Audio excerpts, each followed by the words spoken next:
Hello আসসালামু আলাইকুম। আপনারা সবাই কেমন আছেন? আশা করি সকলেই ভালো আছেন। তো আজকে আমি মজাদার সুন্দর বিরিয়ানি রান্নার রেসিপিটা আপনাদের সবার সাথে শেয়ার করব। চলুন এত কথা না বাড়িয়ে শুরু করা যাক। বিসমিল্লাহির রহমানির রহিম। তো আমি এখানে একটা পাতিলে তেল দিয়ে দিয়েছি। আমি এখানে দিয়ে দিব দারচিনি, এলাচ, লবঙ্গ, গরম মশলা। তারপরে আমি এখানে দিয়ে দিব পেঁয়াজ কুচি। পেঁয়াজগুলোকে ভালোভাবে ভাজা হয়ে গেলে এখন আমি এখানে দিয়ে দিব আদা ও রসুন বাটা। ভালো করে নেড়ে চেড়ে মিশিয়ে নেব। তারপর আমি এখানে দিয়ে দেব রাঁধুনি বিরিয়ানির মশলা। তো মশলাটা দেওয়ার পর এখানে আমি দিয়ে দেব আমার বানানো মশলা 2 চামচ। তারপরে আমি এখানে দিয়ে দেব জিরার গুঁড়া। তারপরে আমি এখানে দিয়ে দেব সামান্য কিছু পানি। এখন দিয়ে দেব স্বাদ মতো লবণ। লবণ দেওয়া হয়ে গেলে ভালোভাবে নেড়ে চেড়ে মিশিয়ে নেব। মিশিয়ে নেওয়া হয়ে গেলে তারপরে আমি এখানে দিয়ে দেব টক দই দিয়ে ভালো করে মিশিয়ে নেড়ে চেড়ে নেব এটাকে। তারপরে আমি এখানে দিয়ে দিব 2 রকমের বাদাম পেস্ট করে মিশিয়ে দিয়ে দেব।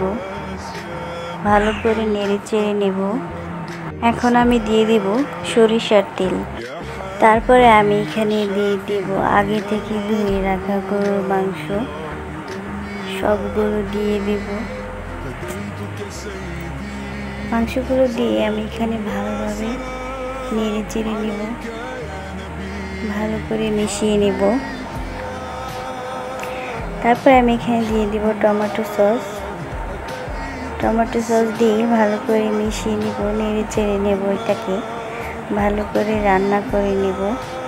মাংস সিদ্ধ হয়ে এলে তারপরে আমি এখানে দিয়ে দিব আস্ত কিছু কাঁচামরিচগুলো দিয়ে ভালোভাবে নেড়ে চেড়ে নেব। তারপরে আমি এখানে দিয়ে দেব স্বাদ মতো চিনি। ভালো করে মিশিয়ে নেব। এই তো দেখতে পাচ্ছেন আমার মাংস কিন্তু হয়ে গেছে। আমি এখানে চাষি চিনি গুঁড়া চাল ব্যবহার করব।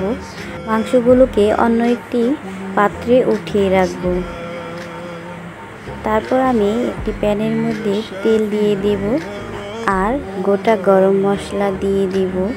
তেজপাতা, পেঁয়াজ দিয়ে ভালো করে ভেজে নেড়ে চেড়ে নেব।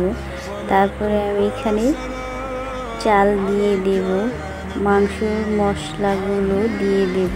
মশলা দিয়ে ভালোভাবে নেড়ে চেড়ে নেব। তারপরে আমি এখানে দিয়ে দেব পরিমাণ মতো গরম পানি, স্বাদ মতো লবণ।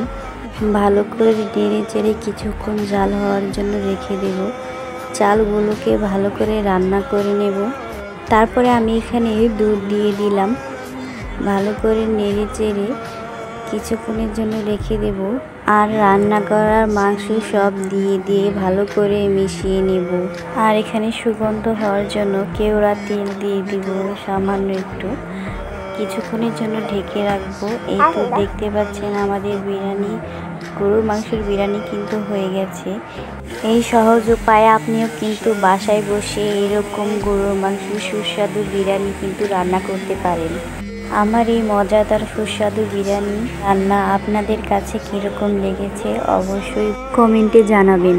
এইরকম নিত্য নতুন ভিডিও পেতে আমার চ্যানেলটিকে সাবস্ক্রাইব করে দিবেন। আপনাদের কি রান্না পছন্দ আমাকে অবশ্যই কমেন্টে জানাবেন।